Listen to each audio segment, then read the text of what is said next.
Good evening. I'm Father Russ Carmichael, and this is Street Talk.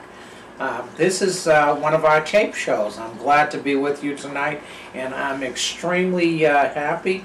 We're up on the website. You're going to see my website across the bottom, and we've got tremendous amount of hits on the website because we did struggle for justice about a week or two ago, and it got all kinds of hits. And so if we were dealing with the National Religious Campaign Against Torture, and if you see the website, or you are seeing the website, you should go to the website and take a look at the horrific things that are happening in the prison system. And it's a great campaign that NARCAT is doing, and we are very blessed to be involved in it.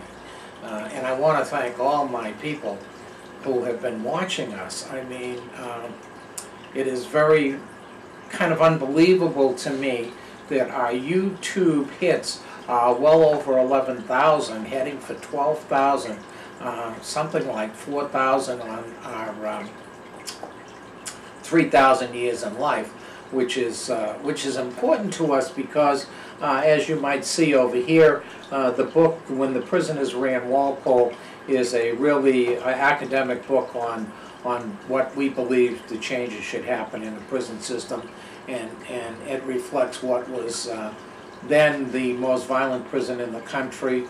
The guards walked out, and prisoners and ex-convicts come in, and people from the outside volunteering.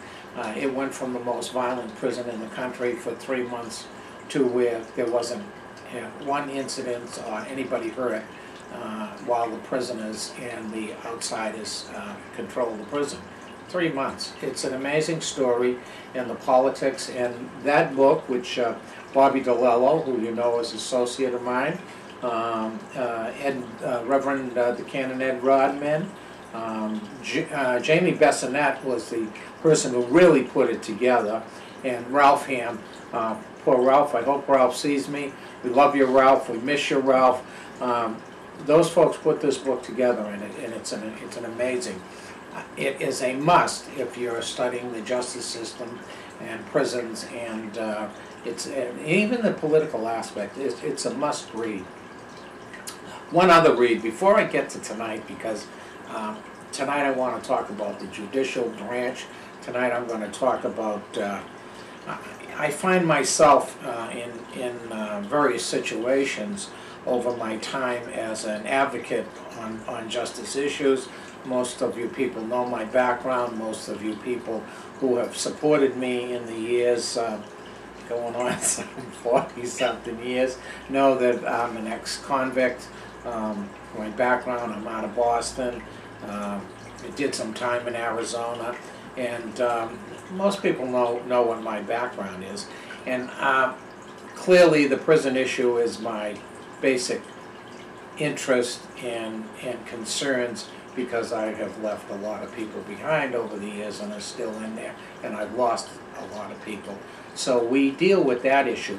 But that issue gets us into many justice-related situations, and we find we get even into things like child support and custody, which the end of my show is about tonight, and it's concerning here in Connecticut, in New London County, and it's concerned with certain courts. We're doing kind of a special situation where, because of my involvement in the last 3 years, I believe, maybe it might even be 4, that I have had several custody and visitation issues with people and their problems in the, I guess you would call it the family court, and the differences of what happens to people. We're doing investigations and bringing stories of what happened to the various people in that situation. But I'll get to that in a minute. I do want to, I may be diversing a little bit here and there. I want to talk about a great book. I mean, I would hope. This is a book Crossing the Yard, okay, done by Professor Richard Shelton. Okay, he is a English professor, poet. He's a noted poet, and he did volunteer work for approximately 35 years, I believe. He's like 30 years probably that he's been involved with the prisons in Arizona. Amazing book. It is the best book, I have to say, that I have read from what I call a do-gooder's standpoint. He didn't do time himself in the sense of doing time. However, he did time. He's done 30-some-odd years with prisoners and helping them, and it's an amazing, amazing book. And I want to plug his book for him. And I met the man a couple of times. We've been in the same room. I don't know him when I was in Arizona. I can't say I know him, and I probably thought ill of him at that time because of my arrogance as a prison advocate, as somebody who's done time versus somebody who might have been talking about prisoners and they didn't really do time. But it's an amazing book. Crossing the Yard by Richard Shelton. And it'll be at the end of this tape, where you can get the book. Okay, I plan to do that as long as my editor can help me out. As he's finding out the work he has to do from behind the counter.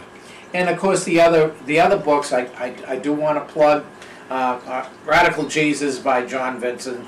Most of you people know it's one of the fundamental books that I believe everybody should read. And I love John and Reverend John Vincent, and I think it's simple, nice, wonderful book, and should be read. And then I've got, where is it? Over here.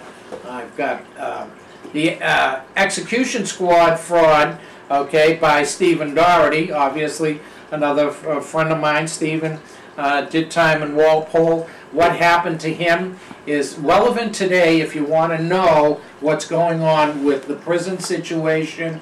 If you don't believe that people get set up and things happen, and there's some other books that are coming out on the Boston situation. Steve's is another must-read from a prisoner's standpoint. So with that, I'm going to change the subject, and as again, I'll note that at the end of the show, when the show finishes, there'll be a list of the books and where you might get them. Changing a little bit of subject, going to the judicial branch, I wrote the Chief Justice on the issue that you're going to see and the tape that was done by a wonderful lady who put up with me and allowed me to take part of her story as I'm interviewing several people who have gone through the system and the custody and visitation, and obviously they've had divorces and what's happening to them. So this is what this show is about really tonight. This is about what I consider an abuse of our systems. I have had more than one. Actually, I've had 4 contacts over the last 4 years with family court and over custody issues and child support and things of that nature. And I've been present as an advocate of the individuals that needed help. And